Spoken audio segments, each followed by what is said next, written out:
For years, the doors between Prince Harry and the royal family appeared firmly closed.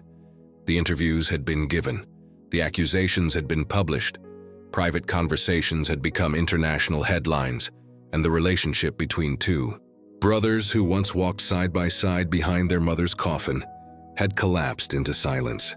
But then, behind the gates of Highgrove, something happened that almost no one expected.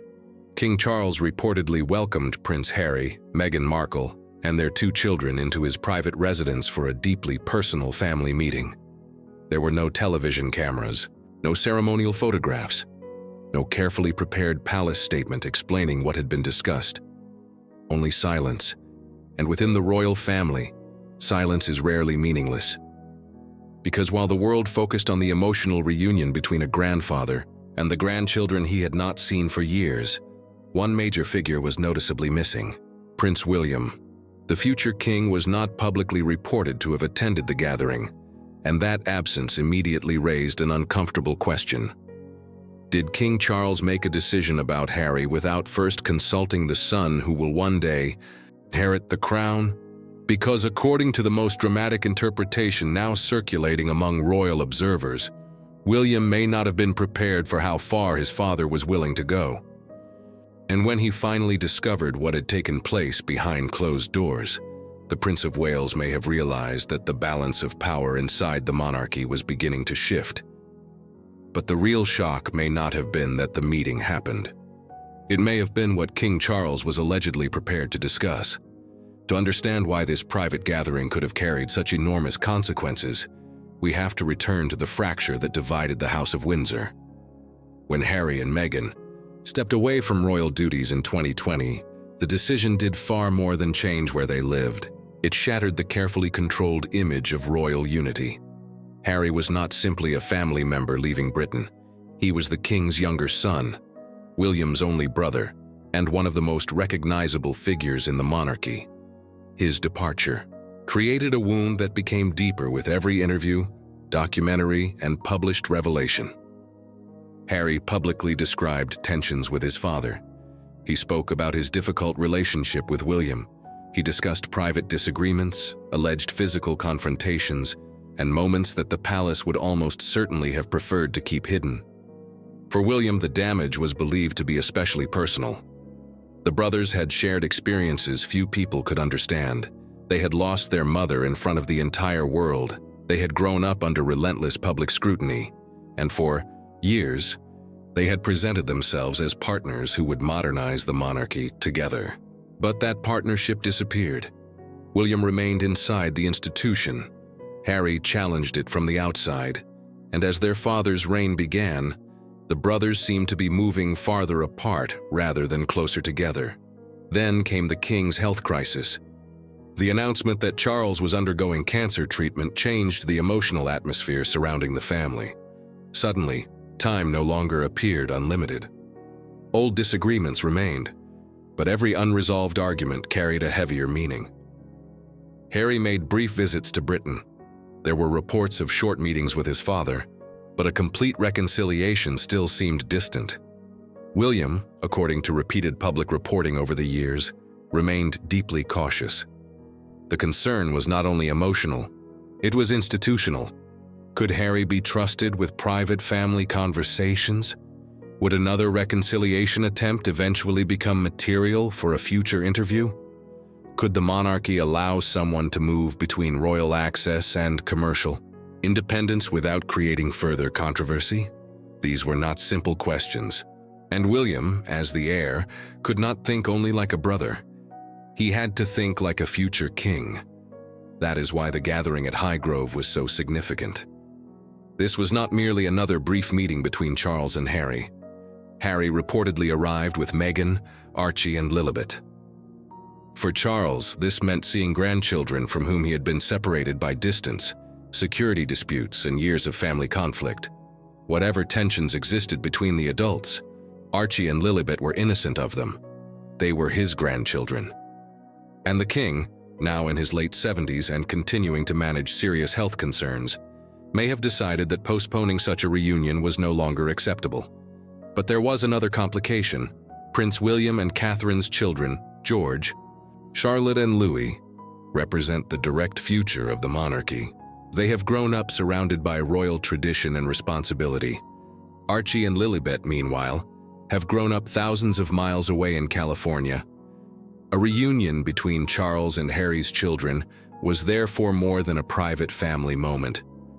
Symbolically, it reconnected two branches of the family that had been drifting into entirely separate worlds, and that may be where William's concerns began. Imagine the moment the message reached Kensington Palace. Not through a public announcement, not through a televised interview, but perhaps through a discreet telephone call or a private briefing from a senior aide. The king had met Harry. Meghan had been present. The children had been welcomed into Highgrove, and the gathering had apparently taken place without William standing beside his father. Did William know every detail beforehand? Was he simply informed that a family visit was being considered? Or did he discover only after the arrangements had already been finalized? The palace has not revealed the answer. But if William was not involved, the implications would have been difficult to ignore. For years, the Prince of Wales has carried increasing responsibility. He has represented the crown abroad. He has taken on major national engagements. He has prepared for a role that will define the rest of his life. Yet the king remains the sovereign. Charles alone decides how he manages his personal relationships. And if the king chose to reopen the door to Harry, William might have had little authority to stop him. That reality could have been deeply uncomfortable, because William's position is built on continuity, discipline, and protecting the institution. Charles, however, may have been acting as a father and grandfather, rather than only as a monarch. Those two instincts do not always lead to the same decision. A king may demand caution. A father may choose forgiveness. A future monarch may see danger. A grandfather may see children growing older without him. And inside that conflict lies the true drama of the Highgrove meeting. Charles may have understood that any renewed contact with Harry would create anxiety within the palace. He may also have understood that William would fear the consequences of moving too quickly. But the king may have reached a point where he was no longer prepared to allow his relationship with one son to be determined by the anger of the other. That does not mean Charles rejected William's concerns. It does not mean Harry was being restored to royal duties. It does not mean Meghan was returning to palace life. But it may have established one important principle. The king would decide for himself whether he saw his younger son and grandchildren, and that alone could alter the family dynamic. Yet, sources have not revealed what was actually said during the private gathering. That mystery has created several possible scenarios. The first is the simplest. Perhaps the meeting was entirely personal. Charles embraced Archie and Lilibet. The children spent time with their grandfather. Meghan and Camilla remained polite. Harry and his father avoided controversial subjects. No negotiations, no royal strategy, no discussion of William. Just a family attempting to recover a few hours that years of conflict had taken away. If that is what happened, the meeting may have been emotionally important, but institutionally harmless. However, there is a second possibility. The gathering may have been the beginning of a carefully controlled reconciliation, not a full return, not an official role, but a private agreement allowing Harry and his children to spend more time with Charles. That could involve future visits, private accommodation, improved communication, and perhaps a commitment from Harry to keep certain family moments away from the media. Such an arrangement might appear reasonable. But to William, it could also raise an urgent question. Where would the boundary be drawn? Once private access was restored, would public expectations follow? Would Harry attend future family occasions? Would he appear at major royal ceremonies? Would the public begin demanding a reunion between the brothers? And if William refused, would he suddenly be portrayed as the obstacle preventing peace? That would place the Prince of Wales in an impossible position. If he welcomed Harry back too quickly, he could appear to ignore years of damaging disclosures. If he remained distant, he could appear cold and unforgiving while his father pursued reconciliation. Either choice could be used against him. And Charles's Secretive meeting may have forced William to confront that reality sooner than expected. But the third possibility is even more dramatic. What if the king discussed the future? Charles is aware that William will eventually become monarch. He knows that after his reign ends, the future of Harry's relationship with the royal family may rest largely in William's hands. Could Charles have asked Harry for assurances about what happens next? Could he have urged his younger son to repair the relationship with his brother before it becomes permanently impossible?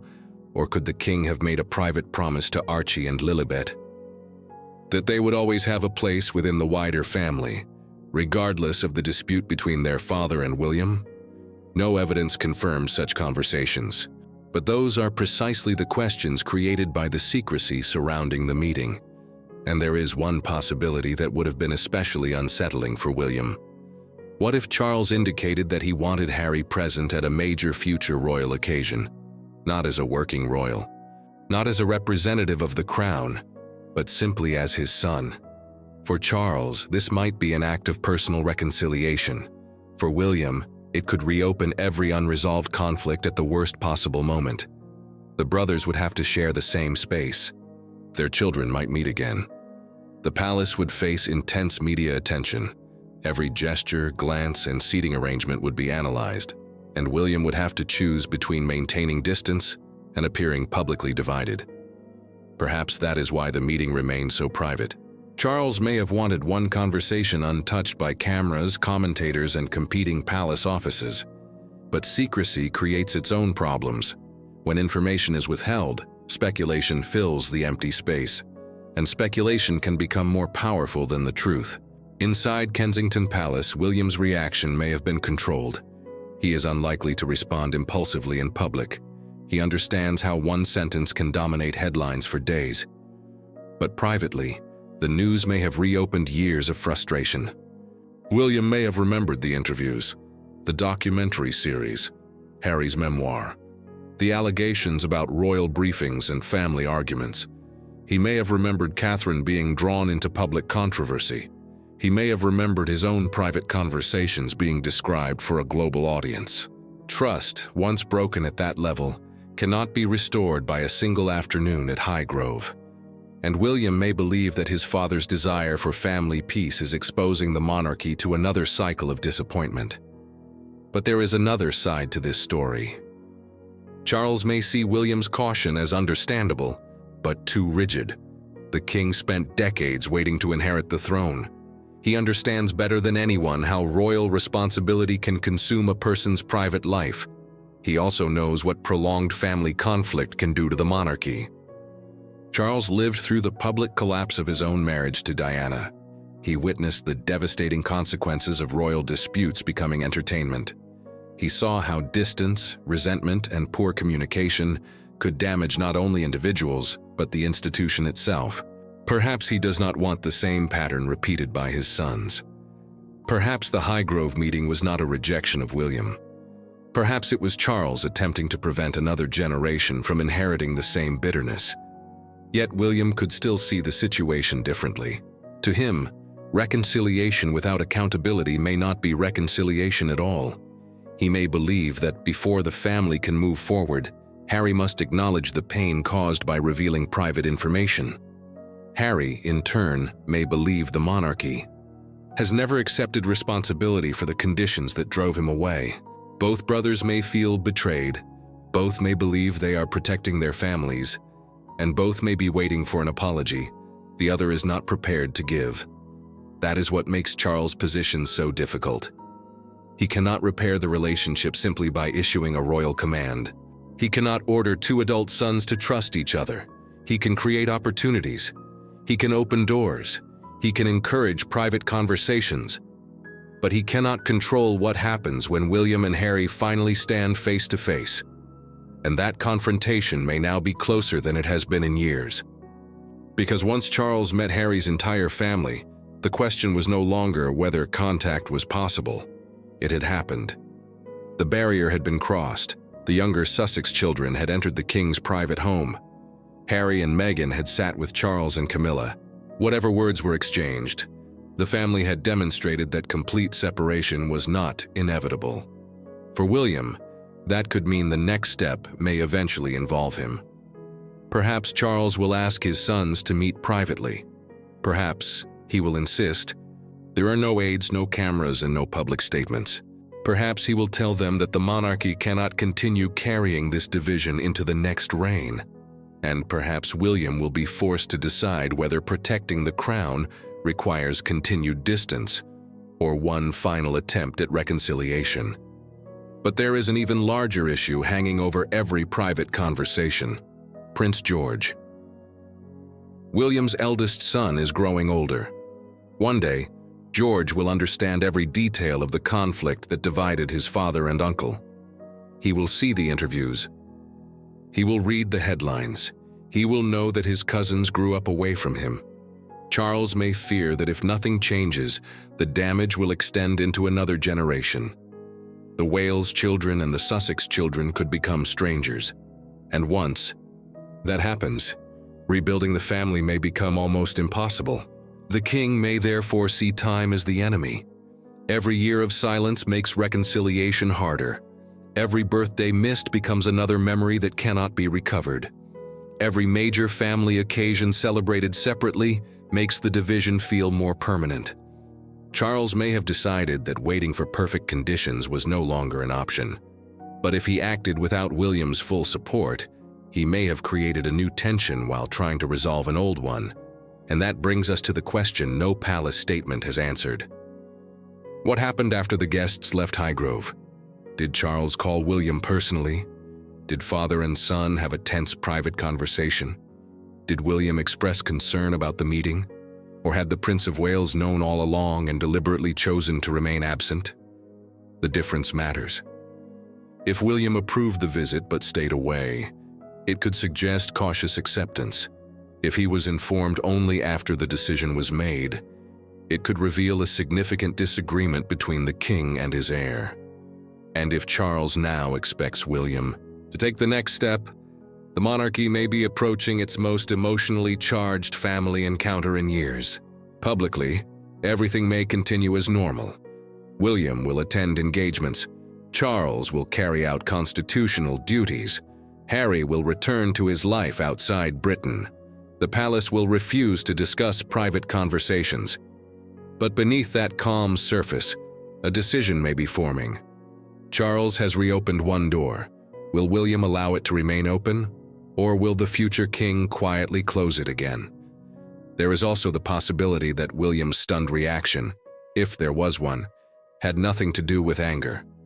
Perhaps he was surprised by his father's emotional vulnerability. Perhaps Charles admitted how deeply the separation from Archie and Lilibet had affected him. Perhaps the king explained that after facing illness, he could no longer justify sacrificing precious family time to a feud that showed no sign of ending. That could force William to view the situation not through the eyes of an heir, but through the eyes of a son watching his father confront age, illness, and unfinished relationships. Would William really deny Charles the chance to know his grandchildren? Probably not. But accepting Charles's relationship with Harry is different from rebuilding his own. That line may become the foundation of a new royal arrangement. Charles could continue seeing Harry privately. William could remain distant. The children might gradually reconnect. And the monarchy could maintain a carefully controlled separation between family contact and official royal duty. For a time, that compromise might work, but royal compromises rarely remain stable forever. Eventually, there will be another wedding, another funeral, another major national ceremony, another moment when the entire family is expected to appear together, and when that day comes, the decisions made in secret at Highgrove may suddenly become visible to the world. The seating plans will matter. The invitations will matter. Who arrives first will matter. Whether William and Harry acknowledge each other will matter. And behind every carefully controlled gesture will be the memory of the meeting that changed the direction of the family. King Charles may believe he has started a process of healing. Prince Harry may believe a door has finally reopened. Meghan may see the gathering as an opportunity to protect her children's connection to their grandfather. But William may see something else. A test of loyalty. A test of trust. and perhaps the most difficult test of his preparation to become king. Because one day, the responsibility for this divided family will belong to him. Charles will no longer be there to stand between the brothers. William will have to decide what role, if any, Harry has within the reign of King William, and Harry will have to decide whether he can accept a future in which his brother holds the authority their father once possessed. That is why this was never just a secret family meeting. It may have been the opening move in a much larger royal struggle, a struggle between forgiveness and caution, between family loyalty and institutional survival, between a father's final wishes and a future king's judgment. For now, the palace remains silent. No transcript has emerged. No photographs have been released. No official explanation has revealed what Charles promised, what Harry requested, or what William was told. But one thing has changed. The impossible meeting became possible. And somewhere behind palace walls, Prince William may now be asking the question that could determine the future of the monarchy. What exactly did his father agree to? Because the answer may not only affect Harry's relationship with the royal family, it could change William's reign before it has even begun. And just as the public waits for the next sign of reconciliation, another private gathering may already be under discussion, one that would not involve only a father and his younger son, one that could finally place William and Harry in the same room. No advisors, no cameras, no escape. And if that meeting happens, the most explosive royal conversation of this generation may finally begin. But the real cliffhanger is this: will King Charles bring his sons back together? Or has his secret meeting pushed them further apart than ever before?